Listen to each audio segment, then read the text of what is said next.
Every one of us has habits. Some are quietly building the life we dream about, while others are quietly stealing it. And the scary part is most of us don't even notice when they're happening. Your future isn't created by one giant decision. It's created by thousands of small ones. It's being shaped by the small decisions you make every day. Most people spend their lives waiting for motivation, but what if motivation isn't even the answer? What if the real secret is building habits that work even when the motivation disappears? Today, I want to share 5 powerful lessons from one of the most influential personal growth books ever written, Atomic Habits by James Clear, and how these lessons can help you build a stronger, healthier, and more meaningful life. Let's go.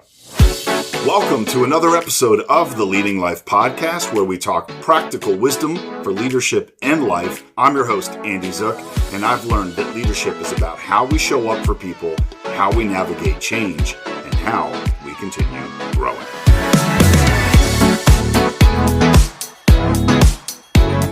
Hi, I'm Andy Zook. Each episode on this podcast here is designed to give you practical tools to help you become a stronger leader, a better partner, a better parent, and the very best version of yourself. Because leadership isn't just something we do at work. Leadership starts with how we lead our own lives. And today, we're talking about taking action right now. We're talking about something that quietly determines almost everything in our life, and that is our habits. Because over the past couple of years, I've seen a lot of people reading Atomic Habits by James Clear, but I often wonder to myself, how many of them really put this into practice? Like, where does the action really begin? What's the change that we're going to make to develop better habits? And that's what I really want this episode to be about. I don't want to talk about it. I want to get into how do we start doing this? Plus, I'll tell you, I've read dozens of leadership books over the years. Some inspire you for a week, some make changes for your life, but Atomic Habits is one of those rare books that actually changes the way you think itself. And here's what I've realized. Reading the book never changes your life, but putting it into practice does. Most people dramatically overestimate what they can accomplish in a month, but yet dramatically underestimate what they can accomplish in 5 years. We live in a culture that's really obsessed with quick fixes. If you think about it, there's all these 30-day challenges. I know, I've done them. There's miracle diets. There's these get-rich schemes that you see. There's all these life hacks that everybody talks about. But the truth is that real transformation usually happens slowly, almost invisibly. But the people that we admire most didn't suddenly just become successful unless they won the lottery. They kept showing up day after day, year after year, and that's where today's lessons begin. All right. Lesson 1, focus on systems, not goals. Yeah, goals are important, but goals only tell you where you want to go. The systems, though, determine whether you'll actually get there. So let's say your goal is to lose 20 pounds. That's fine, but what matters more is your system. Do you walk every day? Do you exercise every day? Do you meal prep? Do you strength train? Do you keep healthy foods in your house? Goals create direction, but systems create results. Think about it this way. Every team I've ever had has goals, of course, right? Sales goals, customer service goals, training goals, but the best teams weren't obsessed with just the scoreboard. They were obsessed with the daily process to get there. Because when you master the process, the outcome often takes care of itself. So for example, when I retired from optical, a lot of people assume I'd finally slow down, but I learned something. Freedom without structure can become wasted potential. So instead, I built systems. They don't restrict my life, but they actually give my life more. Before you start anything, I want you to think about it this way. James Clear calls this the failure premortem. And that is to imagine that 6 months from now, you failed at the very goal you set for yourself. I want you to consider what exactly caused you to fail. And then I want you to write the story of exactly how that happened. It sounds a little different, but it's actually the smartest thing you can do. So like we said, 6 months ago, you said, I'm going to lose 20 pounds, but you failed at it. Right? You still weigh the same weight you did when you started. Maybe that happened because you still ate the same way that you did before. You let the weekends derail your diet. You didn't work out as much as you should have, or you worked out more thinking it would compensate for whatever extra you were eating or snacking. And then you want to think about the triggers behind how that happened. Well, let's say at night you love to watch TV and eat popcorn, or you have a heavy meal at the end of the day, or you were drinking several IPAs over the weekend with your friends at the barbecue thinking it wasn't going to add up. This exercise is essentially looking back at how you negotiated with your mind by accepting and okaying things you knew were not going to help you get your goal. So now when you work toward that goal, you'll know what those pitfalls were.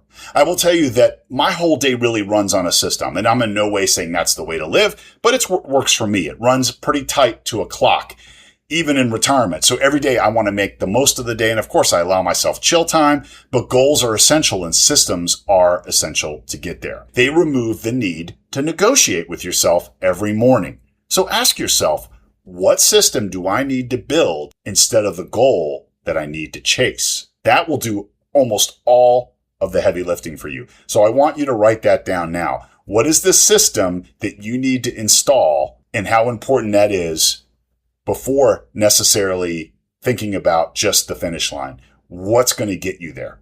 All right. Lesson 2, small improvements will compound. Yeah. James Clear talks about improving by just 1%. If you can improve 1% every day, by the end of the year, you're going to be 37% stronger. One workout won't necessarily change your body. One kind conversation won't transform a marriage, and writing one page won't finish a book, but hundreds of them will. The challenge is that progress is often invisible at first. It's like planting a seed. For a long time, nothing appears to happen, but beneath the surface, the roots are growing. Many people quit because they don't see the immediate results. The successful people keep going because they trust the process itself. So don't ask, did I change my life today? Ask, simply, did I move one step forward closer today? For me, the best feeling in the world is progress, even if it's just a little thing. So I love snacking at night in front of the TV, but often what starts out as a little ends up being 500 to 700 calories or more. So I tell myself, it's only tonight, Andy, just have a snack, but only tonight eventually becomes every night. So instead of trying to become someone with incredible willpower, I just replace the habit, turn off the TV, I take a book out, and I pour a glass of sparkling water. So it's as simple as that. Replace that habit with something that moves and works in your favor. All right. Lesson number 3, build your identity. Yeah, this might be the most powerful lesson because most people just, like we said, focus on the outcome, but lasting change happens when you focus on your identity. So instead of saying, I want to get fit, you say, hey, I am someone who takes care of my body. So instead of saying, hey, I want to write this book, say, I am a writer writing a book. Instead of saying, I want to be a good leader, I am a leader who serves others. See what I mean? Start believing in that now. Every action you take becomes a vote for the person you're becoming. Every healthy meal is a vote. Every new skill you learn is a vote. Every act of kindness, every promise you keep to yourself. The question isn't what you're trying to achieve. The question is, who are you becoming? That's the essence of what we're talking about. Look in the mirror and ask yourself, what kind of person am I voting to become today? Think about that. Nobody becomes confident, disciplined, or a great parent overnight, but they cast votes day after day until one day it's simply who they become. All right, lesson 4, build your identity. Most people think they need more discipline. Often they simply need a better environment. If cookies are sitting on the counter all day, guess what happens? You're going to eat cookies. Same with me with potato chips. If your phone is beside you while you're working, guess what's going to happen? You're going to get distracted. If your walking shoes are waiting by the door every morning, maybe you'll be more likely to go for a walk. Success isn't always about all this self-control. It's often about designing your environment for success. The best leaders understand this. If you want great performance from a team, you create an environment where success is easier. The environment influences behavior, and you can be the architect of it at home, at work, and everywhere. Don't just change yourself, change your environment. Managers often ask me, Andy, how do I motivate my team? Sometimes the better question is, have I built an environment where success is easy here? Are the expectations clear? Do people have the right tools? Do they receive feedback? Is the culture encouraging the very behavior we're asking for? That's what I want you to think about. All right, let's dig into lesson number 5, and that's simple. Never miss twice. The good news is you don't have to be perfect. Nobody is. But you'll miss workouts. You'll eat things you shouldn't. You may procrastinate. You'll have bad days. That's called being human. The danger isn't making a mistake. The danger is letting one mistake become a trend or a lifestyle. James Clear teaches missing once is an accident. Missing twice is the beginning of a pattern. That lesson has stayed with me because life, like I said, is not about perfection. It's about recovery. The strongest people aren't the ones who never fail. They're the ones who get back up quickly. Don't focus on being perfect. Focus on getting back on track. Trust me, I have missed a workout once in a while. I have eaten things I shouldn't have. I've had weeks where I lost momentum. But one thing I've learned, never let one bad day convince you that you've become bad at what you're doing. And here's just a minute of psychology behind this. Our brains are designed to save energy. So the more often we repeat a behavior, the less effort it requires. That's why driving eventually feels automatic. Like sometimes you get in your car and all of a sudden you're at work. You don't even know what happened in between. It's just automatic. That's why brushing your teeth doesn't require motivation. It's also why unhealthy habits become so hard to break. The good news is the same brain that learned that old habit can learn a new one. All right, so let's put this to work for real right now. I want you to really think hard about an area of your life where you want to improve and become your very best self. I assume a lot of people will probably choose getting into shape, or a lot of people will choose getting ahead at their jobs and in their career, get the promotion, and hopefully more people will even pick spending more time with their spouse or with their children. I know that's not always easy to do in this world of demands that we live in. But let's say, for example, you're working to get the promotion that you desire at work. So let's go back to habit number 1. Focus on systems, not goals. What is the system that you can put into place to help you get there? And have you done that failure pre-mortem? What could go wrong? And list that first. Then you say, okay, you're going to review the job description for the position you want every Monday morning at the beginning of the week and pick a different skill for that week to focus on to help you get better at it and be proficient at it. Then you develop maybe a communications cadence with your boss to demonstrate the actions you are taking every week to prepare for this said position.